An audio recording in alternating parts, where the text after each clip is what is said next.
To reality check. ప్రస్తుతం మనతో పాటు ఉన్నారు పొలిటికల్ అనలిస్ట్ పురుషోత్తం రెడ్డి గారు. సార్ నమస్తే అండి.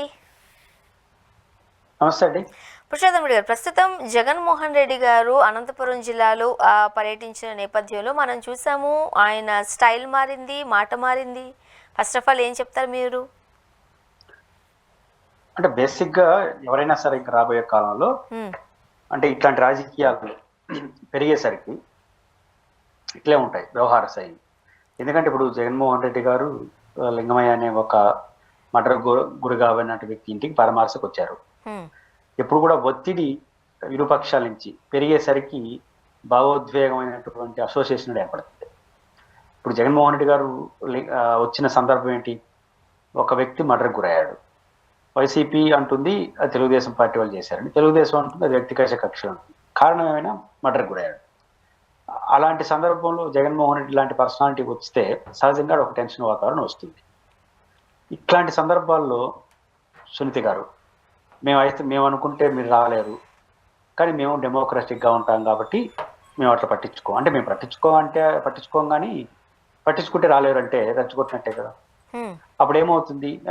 వీళ్ళు ఏమన్నారు, మీ వాళ్ళైతే అడ్డుకొని చూద్దాం. దాంతో ఏమవుతుంది? రెండు వైపులా ఉన్న పార్టీ శ్రేణులు జగన్మోహన్ రెడ్డి గారు అభిమానించారు, ఏమన్నా వీళ్ళు అడ్డుకుంటారా అని వాళ్ళు పోలరైజ్ అవుతారు, వాళ్ళు ఏమన్నా అంటారని వీళ్ళు పోలరైజ్ అయిపోతారు. అంటే ఒక సున్నితమైన ఘటన జరిగినప్పుడు పెద్ద నాయకులుగా ఉంటే దాన్ని పెంచే ప్రయత్నం చేయాలి. అవకాశం ఉంటే దాన్ని తగ్గించాలి, లేకపోతే మౌనంగా ఉండాలి. మనం ఎదుటి వ్యక్తిని విమర్శిస్తున్నాం అన్న పేరుతో అని వాళ్ళు అనుకుంటారు. అంటే జగన్ గారిని విమర్శిస్తున్నామని సునీత గారు అనుకుంటున్నారు. జగన్ గారిని కాదు విమర్శిస్తున్నారు, జగన్ అభిమానించే వాళ్ళందరూ అక్కడికి వచ్చేట్టుగా చేశారు. వీళ్ళు వాళ్ళని విమర్శించారనుకోండి, వాళ్ళందరూ వీడికి వస్తారు తెలుగుదేశం వాళ్ళు. ఆ రకంగా ఇదిలోపు టెన్షన్స్ వస్తాయి, పోలీసులకి తలకు మించిన భారం అవుతుంది. కాబట్టి ఖచ్చితంగా జగన్మోహన్ ఇట్లాంటి టెన్షన్ వాతావరణం అక్కడికి వచ్చినప్పుడు ఒక మాజీ మంత్రిగా పనిచేసిన సునీత గారు జగన్ గారినే నేను అనుకుంటే రాలేరు, మేము అనుకుంటేనే అర్థం వచ్చేట్టుగా మాట్లాడినప్పుడు కార్యకర్తలకు చిన్న భయం వస్తుంది కదా. మన జగన్నే అట్లా అన్నారంటే మా పరిస్థితి. అప్పుడు ఏమంటారు, జగన్ గారు గట్టి వార్నింగ్ ఇవ్వాలి. ఈకపోతే ఏమవుతుందంటే ఇప్పుడు సాధారణంగా రాజకీయ పార్టీలు అధికారంలో ఉన్నప్పుడు మనం చూస్తూనే ఉంటాం, ఏదైనా సంఘటనలు జరిగినప్పుడు ప్రతిపక్షంలో ఉన్న పార్టీలు కూడా రావడం, వాళ్ళని పరామర్శించడం చేస్తూనే ఉన్నాం. సో ఈ సందర్భంలో మనం ఒకటి గుర్తు చేసుకోవాలి. ఆ రోజు పవన్ కళ్యాణ్ గారు కౌలు రైతులు ఇలా ఆత్మహత్యలు చేసుకున్న సంఘటనల నేపథ్యంలో ప్రతి ఇంటికి వెళ్ళారు. ఎంతో ఆయన ఇవ్వాల్సినంత ఇద్దాము అనుకున్న అమౌంట్ని వాళ్ళకి ఇచ్చారు. అప్పుడు పవన్ కళ్యాణ్ గారికి సంబంధించి ఆయన రాకపోకలకు సంబంధించి ఎటువంటి ఇబ్బందికర పరిస్థితులు మనం చూసిన సందర్భం లేదు. బట్ ఇక్కడ జగన్మోహన్ రెడ్డి గారు పరామర్శించడానికి వెళ్ళినప్పుడు ఇంత భారీ డైలాగులు ఎందుకు వస్తున్నాయి అనేది వైసీపీ వాళ్ళ ఆ వర్గం వాళ్ళ అభ్యర్థన, లేకపోతే వాళ్ళు ఎందుకు అనే ఒక క్వశ్చన్ మార్క్. మీరేం చెప్తారు? ఆ రెండు ఘటనలకి వ్యత్యాసం. పవన్ కళ్యాణ్ గారు వచ్చింది చనిపోయిన రైతులకి పరామర్శ. సహజంగా చనిపోయిన రైతు పరామర్శ ఎవరైనా పరామర్శించుకోండి, మంచిదే కూడా. వాళ్ళకి ఏదో కొంత ఆర్థిక స్వాంతన చేకూరుస్తుంది, భరోసా వస్తుంది. ఇక్కడ ప్రభుత్వాన్ని అక్కడ కూడా విమర్శిస్తారు, మీరు సరిగ్గా రైతుల్ని పట్టించుకోలేదు, రైతుల సమస్యలు రాజకీయ విమర్శ అప్పుడు కూడా చేస్తారు. రాజకీయ విమర్శ చేస్తారు, ఆ రైతులను పట్టించుకుంటారు, పోతారు. అప్పుడు ఒక చిన్న సైజు వాతావరణం ఏర్పడుతుంది. కానీ ఇక్కడ నా పార్టీకి సంబంధించిన కార్యకర్తలు మీరు చంపేశారని నేను అనుకుంటున్నాను ఎదురు పార్టీగా. మీరేమంటారు, కాదు మా పైన దాడి చేస్తారా మీరు అంటున్నారు. మనం మాటలు పెరిగేసరికి మీ వెనకాల నాయకులు ఉండేవాళ్ళు రెచ్చిపోతారు. కాబట్టి ఇది క్వైట్ ఆపోజిట్. కాబట్టి ఇక్కడ పొలిటికల్ మర్డరు ఇది ఇప్పుడు రాజకీయం దాని చుట్టూ చేరింది. మావాడు చంపినాడు, మీరు చంపారనేది వైసీపీ వాళ్ళ ఆరోపణ. దీన్ని పెద్దదైంది. దాంతో ఏముందంటే అనంతపురం జిల్లాలో పక్క జిల్లాలో అందరికి కూడా మా నాయకుడు జగన్ అడ్డుకుంటారని అందులో సునీత గారు అంటే ఒక ఇమేజ్ లీడర్. మిగతా ఎవరైనా అడ్డుకుంటారంటే వాళ్ళు ఏదో రాజకీయ ప్రసంగాలు. సునీత గారు కెపాసిటీ ఉన్న వాళ్ళు పరిటాల రవీంద్ర గారు భార్య కదా, సహజంగా వాళ్ళకి ఒక బేస్ ఉన్నది. అడ్డుకుంటున్నారంటే ఎవరైనా అడ్డుకుంటారేమో అని వీళ్ళందరూ పరిగెత్తారు. 100 మంది రావాల్సిన 1000 మంది వస్తారు. తర్వాత వాళ్ళు అయితే చూసుకుందాం దమ్ముకుంటే రాని వీళ్ళు అన్నారు కదా, ఏమైనా మన నాయకురాలు ఇళ్ళకి ఏమన్నా అటు నిరసనకు వస్తారా, మన ప్రతిష్ట వీళ్ళు వస్తారు. ఆ రకంగా నాయకులు మాట్లాడేసరికి పెరుగుతుంది. కాబట్టి పవన్ కళ్యాణ్ గారు వచ్చిన సందర్భం వేరు, స్వభావం వేరు. జగన్ గారు వచ్చిన స్వభావం వేరు, సందర్భం వేరు. దానికి తోడు అధికార పార్టీలో ఉన్న వాళ్ళు కొద్దిగా దానికి అగిరా చేశారు. అది ఇట్లా తయారైంది. కాబట్టి ఇది పోలీసులకు కూడా తలకు మించిన భారం అవుతుంది ఇట్లాంటి సందర్భాలు. కాబట్టి ఖచ్చితంగా జగన్మోహన్ గారి పర్యటనకి ఎక్కువ మోతాదులో ప్రాధాన్యత ఏర్పడడానికి అధికార పార్టీ వాళ్ళు స్వయంకృత ప్రాధాన్యత ఉంది. ఇప్పుడు కూటమి ప్రభుత్వం అధికారంలోకి వచ్చి 9 నెలలు కావస్తోంది. ఈ 9 నెలల కాలంలోనే జగన్మోహన్ రెడ్డి గారు బయటికి రావట్లేదు, అక్కడ కనిపించట్లేదు, ఇక్కడ కనిపించట్లేదు అనే ఒక విమర్శల నేపథ్యంలో సమయం సందర్భం వచ్చినప్పుడు ఆయన మీడియాతో మాట్లాడడమా లేకపోతే ఇలా ప్రజల్లోకి రావడమా చేస్తూనే ఉన్నారు. ఇప్పుడు ఈ జగన్మోహన్ రెడ్డి గారికి కనీసము సరైన సీట్లు కూడా లేవు, ప్రతిపక్ష హోదా కూడా ఆయనకి ఇవ్వము అని చెబుతున్న అధికార కూటమి ప్రభుత్వం అక్కడికి వస్తున్న గ్యాదరింగ్ని చూసి మనం చూసాం, అక్కడ ఒకరినొకరు కాస్త ఇబ్బంది పడే పరిస్థితులే కనిపించాయి. అవి చూసి భయపడి ఇలా క్యాడర్తో మాట్లాడిపిస్తున్నారా అనేది ఒక డౌట్ వ్యక్తం చేస్తున్నారు ఏపీ వాసులు. మీరేమంటారు? కూటమి ప్రభుత్వం అప్పుడే టెన్షన్ పడుతుంది అనుకోవాలా? అంటే కూటమి ప్రభుత్వం టెన్షన్ పడుతుంది, ఒత్తిడికి లోనవుతోంది. అది ఒక రకంగా వైసీపీ గొప్పతనం కన్నా తెలుగుదేశం పార్టీ స్వయంకృత అపరాధం ఎక్కువ. ఇప్పుడు ఈ ఘటనే చూద్దాం, మిగతా విషయాలు పక్కన పెడితే ఈ ఘటనలో చనిపోయింది వైసీపీ కార్యకర్త. అయితే మీరే చంపారనేది ఇలా ఆరోపణ, వైసీపీ ఆరోపణ తెలుగుదేశం వల్ల చంపించారని. తెలుగుదేశం సునీత గారు ఏమంటారంటే అది కాదు, అది వ్యక్తిగత ఘర్షణలో అంటుంది. కారణాలు అయిపోయినా చనిపోయింది మాత్రం వైసీపీ వారు. హత్య లేకపోతే వాళ్ళ మధ్య వైరమా అనేది పోలీసులు తేస్తారు. ఎవరైనా సరే తమ పార్టీ కార్యకర్త చనిపోయినప్పుడు తమ అధ్యక్షుడు వచ్చాడు, ఎందుకంటే ఫ్యాక్షన్ ఏరియా కొంత మొన్న ఎంపీపీ ఎన్నికల్లో గొడవ వచ్చింది కాబట్టి ధైర్యం చెప్పడానికి వచ్చాడు. అలా దాన్ని వదిలేస్తుంటే అప్పుడు కూడా జగన్ గారు వచ్చారు కాబట్టి ప్రెజర్ పెరుగుతుంది. దానికి ఆజ్యపోసేలా మనం వ్యవహరించకూడదు కదా. ఇప్పుడు నిజానికి ఒక హత్య జరిగినప్పుడు చుట్టుపక్కల ఉన్న వాళ్ళు లేకపోతే ఇంకోరు కొంచెం భయపడతారు, ఆయనకి హత్య జరిగింది రేపు మన పరిస్థితి ఏందని. ఆడికి జగన్ గారు వచ్చారు, వచ్చి వెళ్ళిపోయింది, సరిపోయింది. ఇప్పుడు వెంటనే పరిటాల సునీత గారు ప్రెస్తో మాట్లాడుతూ ఖండించవచ్చు. నేను ఇంతకుముందు చెప్పాను కదా, వైసీపీ వాళ్ళు రాజకీయ హత్య అంటున్నారు, అది కాదు, అది వాళ్ళ వ్యక్తిగత గొడవలని వివరణ ఇవ్వచ్చు, ఆన్సర్ చేయొచ్చు, మేము ప్రజాస్వామ్యబద్ధంగా ఉంటాం, విమర్శలకు సమాధానం చెప్పచ్చు. కానీ ఒక ఓడు అనవసరంగా వాడాడు. అదేంటంటే మేము అనుకుంటే అడుగు పెట్టలేరు, అది కుదరదు కదా. ఎప్పుడైతే మీరు అన్నారో వెంటనే జరగని పని, అది ఇంపాసిబుల్. జగన్ గారు లాంటి వాళ్ళని, ఎందుకంటే మీకు ఎంత బలం ఉందో వాళ్ళకి అంత బలం ఉంది, అధికారంలో వచ్చినట్టు పోయిండొచ్చు. అది జరగని పని అని మీరు అనడం ద్వారా ఏమైంది, వైసీపీ వాళ్ళు వెంటనే ఏం చేశారు, దమ్ముంటే అడ్డుకో చూద్దాం అన్నారు. అది నేచురల్ కదా. మీరు నన్ను తిప్పితే నేను తిట్టకుండా ఉండను, నేను అలాంటి సంబంధాలు ఉన్నా. అది వచ్చింది నేపథ్యంలో ఇప్పుడు ఏమైంది, జగన్మోహన్ రెడ్డి గారిని మేము అనుకుంటే అడ్డుకోగలం, మేము అట్లా చేయము, మళ్ళీ ఫైనల్గా మేము చేయము, మేము ప్రజాస్వామ్యవాదులని పద్ధతిగానే సమాధానం చెప్పారు వాళ్ళు వినతి గారు. కానీ ఒక ఓడైతే వెళ్ళిపోయింది కదా, మేము అనుకుంటే ఆపగలం అని. దాంతో ఏమైంది, రెండోది పరిటాల కుటుంబానికి కొంచెం ఇమేజ్ ఉంది అనంతపురంలో. అప్పుడు జగన్ అభిమానించే చుట్టుపక్కల జిల్లా వాళ్ళందరూ కూడా ఏమో పరిటాల సునీత గారు హెచ్చరించారంటే ఏమైనా ప్రయత్నం చేస్తారేమో, డిస్టర్బ్ చేస్తారేమో, మన నాయకుడు ఏమైనా ఇబ్బంది పడతాడని ఆ జిల్లా వాళ్ళు కాస్త పక్క జిల్లా వాళ్ళు పోతారు. నెంబర్ 1. నెంబర్ 2, తెలుగుదేశం వాళ్ళు కూడా వస్తారు, ఎందుకంటే వీళ్ళు దమ్ముంటే అట్టుకో చూద్దామని వీళ్ళు అన్నారు కదా, మా సునీత గారిని అంటారని వాళ్ళు వస్తారు. ఆ రకంగా సునీత గారు చేసిన ప్రకటన, కొన్ని తెలుగుదేశం ప్రకటన ఇరువైపుల శ్రేణులు మరింత ఎక్కువ రావడానికి దాహం చేసింది. ఇది తెలుగుదేశానికి నష్టమే కదా. కాబట్టి ఖచ్చితంగా తెలుగుదేశం పార్టీ కొన్ని ఘటనలు వచ్చినప్పుడు బెదిరింపు ద్వారాలు ఒకవైపు, ఇంకోవైపు భయపడిపోవడం, రెండు అతివృష్టి అనావృష్టి అంటారు. బెదిరించాల్సిన అవసరం లేదు, బెదిరింపు జరిగే పరిణామాలకు భయపడడం. భయపడడం అంటే ఇది ఫిజికల్ కదా, రాజకీయంగా నష్టం కదా, ప్రతి ఘటన రాజకీయంగా నష్టమే కదా. కాబట్టి ఖచ్చితంగా తెలుగుదేశం పార్టీ అనవసరమైన భయాలకు లోనై భయపడాలని చూసి తాను భయపడే పరిస్థితి వచ్చింది. ముఖ్యంగా ఈరోజు జగన్మోహన్ రెడ్డి గారి పర్యటనలో మనం చూసినట్లయితే జెడ్ కేటగిరీ ఉండింది. బట్ ఆ సెక్యూరిటీ అక్కడ ఏమైనా కరెక్ట్గా పనిచేసినట్లుగా మీకు అనిపించిందా అండి? మీరేం చెప్తారు? జెడ్+ కేటగిరీ అత్యంత టాప్ ప్రయారిటీ ఉన్నటువంటి కేటగిరీ. దేశంలో 1-2 టాప్ మోస్ట్ పర్సన్స్కి ఇస్తారు. అలాంటి జెడ్+ కేటగిరీ ఆయన ఉన్నాడు. అది ఆయన అడిగితే ఇచ్చింది కూడా కాదు, ప్రభుత్వం ఇచ్చింది. ఈ ప్రభుత్వం కూడా ఆయన జెడ్+ కేటగిరీలో ఉన్నామని కోర్టుకు కమిట్ అయింది. నా దృష్టిలో జెడ్+ కేటగిరీ భద్రతా ఏర్పాటు అక్కడ జరగలేదు. దాని అర్థం ఏంటంటే ఇక్కడే కాదు, జగన్ గారి పర్యటన సందర్భంలో లోపం కనిపిస్తూ ఉంది. Z+ category high security, Z+ కేటగిరీలో సెక్యూరిటీ ఆఫీసర్ అనుమతి లేకుండా, ఆయన సంబంధం లేకుండా జగన్ గారు కాలు తీసి కాలు బయట పెట్టడం, అంటే ఆ ప్లేస్లో ఉండేవాళ్ళు. ఇప్పుడు జగన్ గారు ఆ ప్రాంతానికి వచ్చాడు, టెన్షన్ వాతావరణం ఉంది. 2-3 ఉన్నాయి. ఒకటి టెన్షన్ వాతావరణం ఉంది కాబట్టి, రెండు వైపుల మోహరింపులు ఉన్నాయి కాబట్టి, రెండు వైపుల ప్రతి సవాలు కూడా ఉన్నాయి కాబట్టి, టాప్ పర్సన్ ఆడికి వస్తున్నాడు కాబట్టి 100 మంది భద్రత కల్పించే చోట 500 మంది కల్పించాలి, పెంచాలి. ఆడున్న కండిషన్ ఇచ్చారు. ఒకవేళ పరిస్థితులు బాగలేదు, చేయలేకపోతున్నారు, అప్పుడు ఏం చేయాలి? జగన్ గారిని బెంగళూరు కానీ ఆపేవాళ్ళు. ఎందుకంటే ఇక్కడ ఉన్న పరిస్థితుల్లో మీరు రావడం వల్ల టెన్షన్స్ పెరుగుతాయని హా. రావద్దు. లేకపోతే అరెస్ట్ కూడా చేయొచ్చు, హౌస్ అరెస్ట్ కూడా చేసేవచ్చు. కాబట్టి ఒకటి భద్రత కరెక్ట్గా కల్పించాలి. కల్పించలేని పరిస్థితులు ఉన్నప్పుడు అసలు ఆయన రానియకుండా ఆపుయారు. ఇది జెడ్ ప్లస్ కేటగిరీ చూడాల్సిన పని. ఒక రూట్ క్లియర్ కాకపోతే అసలు రూట్ క్లియర్ అయిన తర్వాత ఆయన రానివ్వడు. ఎందుకంటే వాళ్ళ పొజిషన్ ఇచ్చే అట్లా. కానీ అందుకు భిన్నంగా ఆయన పాటికి ఆయన వచ్చేస్తున్నాడు, ఈయన పాటికి క్లోజ్ చేస్తున్నారు, ఈయన పాటికి క్లోజ్ చేస్తే ఎక్కడ సెక్యూరిటీ ఉన్నట్టు. కాబట్టి ఈ పద్ధతులు మంచిది కాదు. ఒకటి ఆయనకి ఎంత అవసరమో అంత ఇవ్వడం, ఇట్లాంటి ఘటనలో అవసరానికి మించి ఇవ్వాలి. ఒకవేళ రెండు ఇవ్వలేము ఈ రోజు ఉన్న పరిస్థితుల్లో, వాతావరణంలో కొంత టైం తీసుకున్నప్పుడు సరే ఈ రోజు వద్దు, ఇంకో వారం తర్వాత రండి అని చెప్పి ఖచ్చితంగా ఆయన నోటీస్ ఇవ్వాలి. అవసరం ఇంటికాన్ని ఆపేవాలి.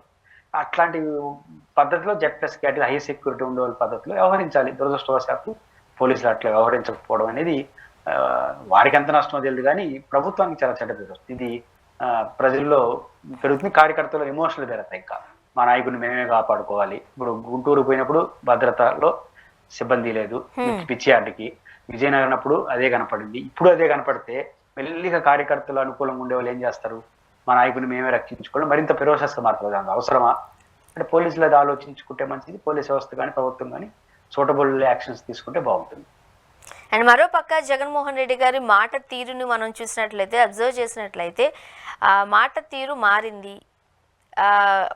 మాట్లాడిన భాష మాట్లాడారు అక్కడ. మీరేం చెప్తారు? కొన్ని హెచ్చరికలు చేయడం చూసాము. అంటే ఈరోజు చెప్పిన దాంట్లో బట్టలోడు తీసి నిలబెడతానని చెప్పాడు. దాంట్లో టెక్నికల్ గా ఎవరన్నా మీరు అడిగితే చెప్పేమాట బట్టలోడు తీసి మళ్ళీ కంటిన్యూషన్ చెప్పాడు, మీ ఉద్యోగాలు పోతాయని చెప్పినాడు. బట్టలోడు తీయడం అంటే కాకి యూనిఫామ్ పోవడం అంటే ఉద్యోగం పోయినట్టే కదా. కాబట్టి ట్విస్ట్ చేసినట్టుగా అనిపిస్తుంది అని. బట్టలోడు తీస్తారంటే ఏదో అరాచకమా అనేది ఒక వర్షన్ వస్తుంది. ఇప్పుడు ఆయన ఏమంటాడు, అరాచకం ఎందుకు అవుతుంది, బట్టలోడు తీస్తామంటే బట్టలు ఇప్పి నిలబెడతానని, అంటే బట్టలు ఇప్పిన తర్వాత ఉద్యోగం కూడా నిలబెడతానని. అంటే రేపు అధికారంలోకి వస్తే ఈ మీద విచారణ జరిపించి బయాశ్రీగా వెళ్ళారని ఉద్యోగాలే పోగొడతాను జాగ్రత్త అని చెప్పి, అంటే పోలీసుల మీద ఒత్తిడి పెంచుతున్నాడు. మీరు ప్రభుత్వానికి ఎట్లా పెడితే అట్లా వ్యవహరిస్తే మీ ఉద్యోగాలు పోతాయి అనేది ఆయన చెప్పదలుచుకున్నాడు. ఈ అందమైన భాషలో కాకుండా ఇంకో భాషలో చెప్పినాడు. భాష స్వభావం మారింది తప్ప రూపం అదేంటే మీ ఉద్యోగాలతో సహా పోతాయి జాగ్రత్తగా ఉండని చెప్పాడు. పోలీసులు దానికి ఏదో భయపడతారని నేను అన్నా, కానీ పోలీసులకి ఒత్తిడి పెరుగుతా ఉంది. ఎందుకంటే అది ఏదో వదలమంటే పాము కోపము, పట్టుకోమంటే కప్ప కోపం అన్నట్టు పోలీసుల పరిస్థితి ఏంటంటే అధికార పార్టీ మాట వినాలి, అది ప్రతిపక్షాల మీద విమర్శలకు గురి కావాలి, వాళ్ళ పరిస్థితి వారికి ఇబ్బంది అయిపోతుంది. బట్ అధికారంలో ఉన్న వాళ్ళు చాలా జాగ్రత్తగా ఉండాలి, పద్ధతిగా ఉండాలి. ప్రతిపక్షం కూడా అలాంటి పరిస్థితి వస్తే మంచిగా ఉండాలి. కాబట్టి ఈ రోజు జగన్ గారి వ్యాఖ్యలు పరశుపరజాలాన్ని వాడడానికి కారణం ఏంటంటే రోజు రోజుకి ఘటనలు పెరిగేసరికి జగన్ గారి మీద ఒత్తిడి వస్తుంది. పార్టీ మీద ఇవన్నీ పార్టీ కార్యకర్త చనిపోవడం కదా. కాబట్టి ఖచ్చితంగా పోలీస్ యాక్షన్స్ ఉండాలంటే పోలీసులకు కొంచెం ఒత్తిడి పెంచితే వాళ్ళు న్యూట్రల్గా ఉండాలని, ఏదో చేశారని, పోలీసులు న్యూట్రల్గా ఉండాలంటే గట్టిగా మాట్లాడాలని మాట్లాడారు. రూపం ఎలా ఉన్నా సారాంశం మాత్రం కొత్తది. ఇంత ముందంతా వాళ్ళని చర్యలు తీసుకుంటున్నాడు. ఇంకా ఉద్యోగాలే కూడా కొడతాము మీరు ఇట్లే ఉంటే అనే హెచ్చరిక చేసినట్టుగా నాకు అనిపించింది. అంటే ఉన్నది కూటమి ప్రభుత్వం అధికారంలో, ఈయన చర్యలు తీసుకునేలాగానే అయితే పరిధి దాటో మాట్లాడుతున్నారు జగన్మోహన్ రెడ్డి గారు. కావాలనే కాస్త అగ్రెసివ్ పాలిటిక్స్ చేయడానికి జగన్మోహన్ రెడ్డి గారు రెడీ అవుతున్నారు అని అనుకోవాలా? అంటే ఇప్పుడు ఆయన వచ్చేప్పుడు కదా, రేపు అధికారంలోకి వచ్చి రెడ్ బుక్ రాసిన లోకేష్ గారు ప్రతిపక్షంలో ఉన్నప్పుడే కదా అధికారంకి వచ్చినప్పుడు అమలు చేస్తానని చెప్పాడు. జగన్ గారు కూడా ఇప్పుడు మాట్లాడుతుంది హెచ్చరికలు ప్రతిపక్షం, ఇంప్లిమెంటేషన్ అధికారంలో వచ్చినప్పుడు జరుగుతుంది. కాబట్టి ఆయన రెడ్ బుక్ ప్రతిపక్షంలో ఉన్నప్పుడు రాసినాడు, ఈయన ప్రతిపక్షం ఉన్నప్పుడు హెచ్చరికలు చేస్తున్నాడు. అధికారంలో వచ్చినప్పుడు దాని అమలు ప్రక్రియ స్టార్ట్ అవుతుంది కదా. బట్ ఈ వైఖరి అనేది కాస్త టూ ఎర్లీ ఏమో అనేది కొందరి అభిప్రాయం. మీరేం చెప్తారు? అంటే టూ ఎర్లీ అనేది వారి మీద ఒత్తిడి బట్టి ఉంటుంది. వైఎస్ఆర్ కాంగ్రెస్ పార్టీ మీద ఒత్తిడిని బట్టి ఆయన రియాక్ట్ ఉంటుంది. నిజానికి జగన్ హెచ్చరికలు పనిచేస్తున్నాయి, పనిచేయకేనే కాదు. చాలా మంది అధికారులు కూడా మనకెందుకు అంటే జగన్ గారు చెప్పి భయపడిపోతారని కాదు. ఎందుకనాలి, నేను నా ఐపీఎస్ ఉద్యోగం, నా కానిస్టేబుల్ ఉద్యోగం అయినా సరే నేను కష్టపడి తెచ్చుకున్నా.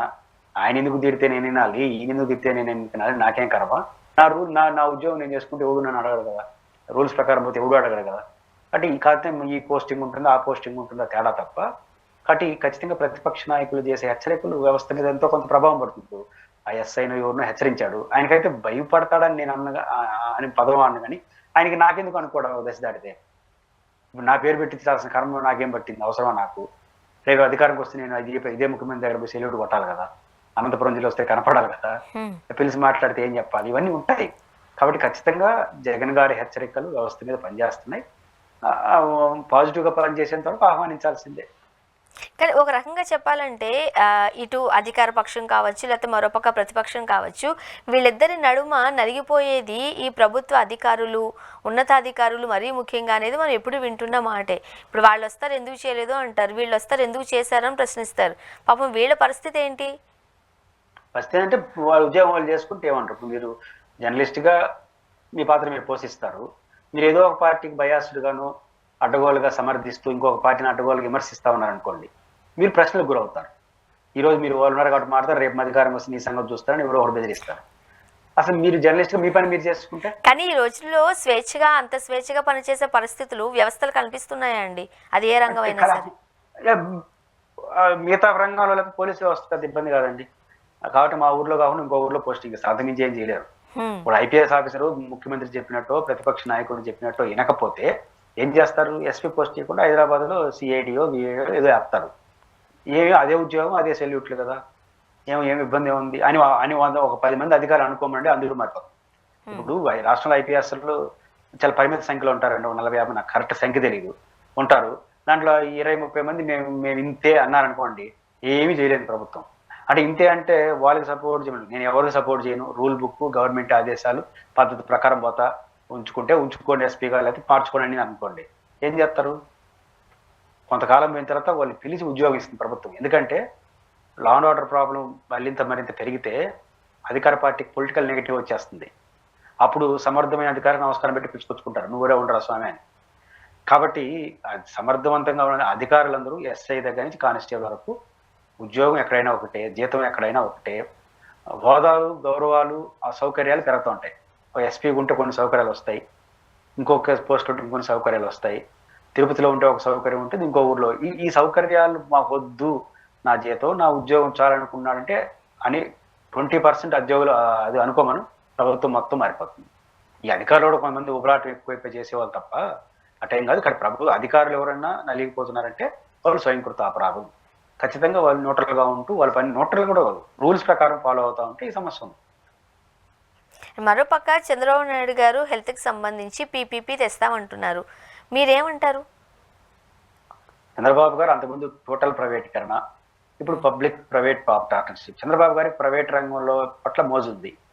అది చంద్రబాబు గారు మనసులో మాట పుస్తకాన్ని చదివినా, ప్రపంచ బ్యాంకుతో సంబంధం వచ్చినా, ఉమ్మడి రాష్ట్రాన్ని ఎప్పుడైనా చంద్రబాబు గారు పబ్లిక్ సెక్టార్ కన్నా ప్రైవేట్ సెక్టార్ బాగా ఇష్టపడతారు. దానికి ఒక పాలసీ కూడా చెప్పాడు ఆయన, అదేమి నర్భగర్భంగా ఏం చెప్పలేదు, మనసులో మాటలో చెప్పాడు. పబ్లిక్ సెక్టార్లో అకౌంటబిలిటీ, దీనికి సంబంధించి కొన్ని అభిప్రాయాలు ఉన్నాయి ఆయనకి. పబ్లిక్ సెక్టార్ కన్నా ప్రైవేట్ సెక్టార్ మంచిది అనే అభిప్రాయం ఆయన ఉన్నాడు. కాబట్టి ఖచ్చితంగా ఆయన ఇంపాక్ట్ దాని మీద ఉంటుంది. రెండో దేశం ప్రపంచంతో అభిప్రాయం నడుస్తా ఉంది. అది డైరెక్ట్గా మాట చెప్తే అప్పుడు చెడపేరు వచ్చింది కదా, ఇండైరెక్ట్ మాట ఇప్పుడు మాట్లాడతాం. ఇప్పుడు పీపీలో అంతకుముందు పీపీలో ఇప్పుడు పీపీలో ఏముంటాయి, ఏముండవు. కాబట్టి పబ్లిక్ ప్రైవేట్ పార్ట్నర్షిప్ ప్రోత్సహించడంలో అది నిజానికి భారతదేశం మిశ్రమ ఆర్థిక విధానం అంటారు. ప్రపంచంలో పెట్టుబడిదారు ఆర్థిక విధానం, 2 సోషలిస్ట్ ఆర్థిక విధానం ఉంది. మన అటు ఇటుగానే ఆర్థిక వ్యవస్థ, అంటే అమెరికా కాదు రష్యా కాదు, మిశ్రమ ఆర్థిక విధానం. అంటే పబ్లిక్ ప్రైవేటు మన విధానమే మిశ్రమ విధానం. అంటే మిశ్రమ విధానం దాటేసి ప్రైవేట్ సెక్టార్లో గెలిపినాం. పెట్టుబడిదారి వైపు మిశ్రమ విధానం, సోషలిస్ట్ నుంచి మిశ్రమం నుంచి పూర్తి ప్రైవేటీకరణ వైపు వెళ్తా ఉంది భారతదేశ ప్రభుత్వం. అంటే ఇప్పుడు పబ్లిక్ ప్రైవేట్ పార్ట్నర్షిప్ ఏంది అంటే ప్రజల్ని మెప్పించడం కోసం ప్రైవేటీకరణ డైరెక్ట్గా అనకుండా పబ్లిక్ పార్ట్నర్ నువ్వు నేను కలిసి దీంట్లో ఉంటాను, మన ఇద్దరు ఉండేదిలే పోయేది లేదు. కానీ మన ఇద్దరం కూడా మనం కూడా ఊహించుకోవాలి, పబ్లిక్ ప్రైవేట్ నేను కూడా పబ్లికే కదా, నేను ప్రభుత్వం అని అనుకుంటారు. మనం కొన్ని జనం ఉంటారు, అది జరగని పని. కాబట్టి ఆల్రెడీ మిశ్రమ ఆర్థిక విధానం ఉంది. చంద్రబాబు గారు మొదటి నుంచి కూడా ఈ రూట్లో ఉన్నారా, ఆయన పబ్లిక్ సెక్టార్ కన్నా ప్రైవేట్ సెక్టార్ పట్ల నమ్మకం మోజు 2 ఉన్నాయి. కాబట్టి ఆయన ఆ రూట్లో వెళ్తాడు. చాలా వాటి మనం ఇప్పుడు మెడికల్ కాలేజీలు అన్నింటిలో చూస్తున్నాం. దాని ఏమైనా ఓపెన్గా చాలా సందర్భం ఒప్పుకున్నాడు, పబ్లిక్ సెక్టార్ పెరగాల్సిన పెంచలేదు, మనం ప్రైవేట్ సెక్టర్ వెళ్ళాలని. చంద్రబాబు గారి పాలసీలో కూడా అది ఉంది కాబట్టి భవిష్యత్తులో కూడా అది ముందుకు తీసుకెళ్తారు. మరోపక్క ఆరోగ్యశ్రీ అటకెక్కేసింది, దాని గురించి మాట్లాడుకునే వాళ్ళు లేరు, దాని గురించి పట్టించుకునే వాళ్ళు లేరు. మరోపక్క కొత్త విధానాలు అమల్లోకి తేవడానికి ప్రభుత్వాలు ముందుకొస్తున్నాయి. ఎట్లా అంటారు? అంటే ప్రజలు ఏం అర్థం చేసుకోవాలి? అంటే ఇక్కడ నెట్వర్క్ హాస్పిటల్స్ ఏవైతే ఆశా అసోసియేషన్ వాళ్ళు రాష్ట్రంలో మొన్నటి నుంచో ఆరోగ్య సేవలను బంద్ చేశారు, మేము చేయలేమన్నారు. వాళ్ళందుకు ప్రభుత్వానికి ప్రజలకి ఒక విజ్ఞప్తి చేస్తూ లేఖ కూడా రాశారు. ఆ లేఖ చాలా బాగుంది, నేను కూడా చూశాను. వాళ్ళు రాజకీయంగా కాకుండా ప్రాక్టికల్గా ఉన్నాడు. వాళ్ళు ఏమంటే మేము బాధతో దీన్ని ఆపేస్తున్నాము. ఎందుకు ఆపేస్తున్నాము అంటే ఇంకా ఆపలేకపోతే ఇంకా మా హాస్పిటల్ రన్ చేయలేని పరిస్థితికి వెళ్ళిపోయింది పరిస్థితి. మొత్తం ఈ రోజున్న హాస్పిటల్స్లో 3,500 కోట్ల రూపాయల బకాయిలు ఉన్నాయట. బకాయిలు, ప్రభుత్వం యొక్క బకాయిలు రావాల్సినవి ఈ లేకపోతున్నారు. ఎట్నే ఉంటే మేము అప్పుల్లో సప్పుల్లో లోన్లో తీసుకొని ఇంతకాలం గడిపినాం, ఇంకా గడపలేము. కొన్ని హాస్పిటల్లో 100కు 100 ఆరోగ్యశ్రీ మీద ఆధారపడి ఉంటాయి. మీరు చెప్తే కదా వాళ్ళు చేసినారు. ఆ హాస్పిటల్ గుర్తించేది కూడా మీరే కదా, ప్రభుత్వమే కదా. ప్రభుత్వం గుర్తించి నేను డబ్బిస్తానని చెప్పి మళ్ళీ ఇకపోతే మరి ఎప్పుడు ఇవ్వాలి? లోన్లు తెచ్చుకుంటే కొన్ని అయితే 10% అది 10% ఇది ఉంటాయి, వాళ్ళు బతకగలరు. ఎక్కువ మోతాదులు ఆరోగ్యశ్రీనే ఉంటే డబ్బులు రాకపోతే ఏం చేయాలి? రెండోది ఆరోగ్యశ్రీ నేపథ్యం. ఈ రోజున్న సమస్య రెండింటిని చూద్దాం. ఆరోగ్యశ్రీ నేపథ్యం ఏంటి? చాలా మంది ఏమంటారు రాజశేఖర రెడ్డి గారు పేదల కోసం తెచ్చాడు అంటాడు. అది పాక్షిక వాస్తవం. అసలు విషయం ఏంటంటే రాజశేఖర రెడ్డి గారు ముఖ్యమంత్రి అయ్యే నాటికి పెద్ద ఎత్తున రాష్ట్రంలో రైతుల ఆత్మహత్యలు జరుగుతున్నాయి. ప్రొఫెసర్ జైతి ఘోష్ అని ఒక ఎకనమిస్ట్తో కమిటీ వేశారు. వాళ్ళు స్టడీ చేసి చెప్పింది ఏంటంటే ఆంధ్రప్రదేశ్లో కార్పొరేట్ రంగం వచ్చేసిన తర్వాత విద్యా వైద్యంలో దీనికోసం చనిపోతున్నారు జనము అని నివేదిక ఇచ్చారు. దాని ఆధారంగానే ఆరోగ్యశ్రీ వచ్చింది. అంటే ప్రజల ప్రాణాలతో ముడిపడినటువంటి స్కీమ్ అది. ఈ నేపథ్యంలో ఇప్పుడు 3,500 కోట్లు బకాయిలు. తెలుగుదేశం వాళ్ళు ఏమంటారు సింపుల్గా, ఈ జగన్ ఎగ్గొట్టుపోయినాడు కాబట్టి మేమేం చేసేది అంటారు. నా పాయింట్ ఏంటంటే అసోసియేషన్ రాసిన కరపత్రంలో గత ప్రభుత్వం 2,000 కోట్ల రూపాయల బకాయిలు, అంటే ఇంకా 1,500 కోట్లు ఎవరు బకాయిలు? ఈ గవర్నమెంట్ బకాయిలు. నెలకు 330 కోట్ల రూపాయలు ప్రభుత్వం డబ్బులు ఇవ్వాలి. అంటే ఆరోగ్యశ్రీ కోసం దాదాపు 4,000 కోట్ల రూపాయలు కేటాయించాలి బడ్జెట్లో. ఈ బడ్జెట్ ఎంత కేటాయించారు? ఆ పేరు కూడా ఇన్నట్టేం లేవు మనం. అంటే ఈ 4,000 కోట్లు సంవత్సరానికి కేటాయించాల్సిన ఆరోగ్యశ్రీ బడ్జెట్లో కేటాయించకపోతే గతంలో బకాయిలు ఉన్నాయి, ఈ బడ్జెట్లో కేటాయింపులు లేవు. ఇంకా నమ్మకం ఎడబెట్టుకుని పనిచేయాలి వాళ్ళు. ఇది రెండోది ప్రభుత్వం అర్థం చేసుకోవాల్సింది. సరే, జగన్మోహన్ రెడ్డి గారు 2,000 కోట్ల రూపాయలు పెండింగ్ పెట్టాడు. మీరు కట్టాల్సిన 1,500 కోట్లు కట్టేయండి. జగన్ పెండింగ్ పెట్టాడు, మీరు కట్టచ్చు కదా. మీ 1,500 కోట్లు కట్టేమను, రేపు తెల్లారితో మళ్ళీ వాళ్ళు ప్రారంభిస్తారు. మొత్తం 3,500 కోట్లు కట్టమని అడుగుతారు, కానీ 3,500 కోట్లలో 1,000 కోట్లు రిలీజ్ చేసిన కూడా మళ్ళీ స్టార్ట్ చేస్తారు. కొంత ఉపశమనం వస్తుంది అని. కానీ మీ పార్ట్ 1,500 కోట్లు కట్టేయండి, జగన్ పార్ట్ మళ్ళీ చూద్దాం. పోనీ జగన్మోహన్ రెడ్డి గారు అధికారంలోకి వచ్చేనాటికి మీరు ఏ బకాయిలు లేకుండా ఆయనకు వచ్చి ఇచ్చిపోయారా? జగన్మోహన్ రెడ్డి గారు ముఖ్యమంత్రి అయినట్టుకి అంతకుముందు 5 ఏళ్ళలో తెలుగుదేశం పార్టీ బకాయిలే పెట్టలేదా? 40,000 కోట్లు బకాయిలు ఉన్నాయి 14 నుంచి 19 వరకు. ఇప్పుడు జగన్ గారిది ఇంకో 10,000 కోట్లు అటో ఇటో ఉన్నాయంటున్నారు. ఆ పాయింట్ ఏంటంటే బకాయిలు కంటిన్యూ ప్రాసెస్. కాబట్టి మనం ఏం చేయాలి? ప్రభుత్వం మరీ ఎక్కువ ఉన్నప్పుడు కొద్దిగా ఇచ్చుకుంటూ పోవాలి, భరోసా ఇవ్వాలి. అందుకు భిన్నంగా తీసుకొచ్చే పైపించి దీంట్లో ఏం ఆలోచిస్తున్నారు? పీపీఎల్. ఇంకా మీరు చెప్పారు కదా, పీపీఎల్ అంటే ఇన్సూరెన్స్ వాళ్ళకి అప్పగిద్దామా, లేకపోతే ఆయుష్మాన్ భారత్ కింద తీసుకొద్దామా, ఇది చర్చ చేస్తాం, సీరియస్గా చర్చ చేస్తున్నారు. దీంతో హాస్పిటల్ వాళ్ళకి మరింత భయం వేసింది. ఫస్ట్ 3,500 కోట్లేమో జగన్ ఖాతా వేసేస్తున్నారు, మాట్లాడుతున్నారు. ఈ బడ్జెట్లో ఏమో నిధులు కేటాయించలేదు. మరోవైపు ప్రైవేట్ పబ్లిక్ హాస్పిటల్ అంటే అది ఇస్తారా ఈరా, భవిష్యత్తులో ఉంటుందా పోతుందా అనేటప్పుడు మరింత భయం వస్తుంది కదా. అందుకని హాస్పిటల్స్ ఈరోజు సమ్మె వరకు వెళ్ళారు. ప్రభుత్వం ఇమ్మీడియట్గా రియాక్ట్ అయ్యి వాళ్ళతో చర్చించి వాళ్ళు 3,500 కోట్లన్నా మీరు 300 కోట్లు 400 కోట్లు కేటాయించి భవిష్యత్తులో ఇస్తామయ్యా పోండి అంటే మళ్ళీ చేస్తారు వాళ్ళు. ఆ స్టాండ్ తీసుకోకపోతే ప్రజలు ప్రాణాలకు ముప్పు వస్తుంది. ఈరోజు ఒక హాస్పిటల్ పోతే మినిమం 50,000 రాకుండా బిల్లు బయట వచ్చే పరిస్థితిలో లేము. టెస్ట్లకు పోతే 10,000 అయిపోతా ఉంది. ఈ పరిస్థితులు ఏం చేయాలి ప్రజలు? కాబట్టి ఖచ్చితంగా సీరియస్గా ఆలోచించాలి. ఆలోచించకపోతే ప్రజలకి నష్టం, హాస్పిటల్ రన్ చేయలేరు, ప్రభుత్వానికి కూడా పొలిటికల్గా నష్టం వస్తుంది. చూద్దాం సార్ ఏం జరగబోతుందో. థ్యాంక్ యూ సో మచ్ అండి, మీ అభిప్రాయాలు పంచుకున్నారు. Thank you very much. ఇది వాళ్ళ రియాలిటీ చెక్. Stay tuned.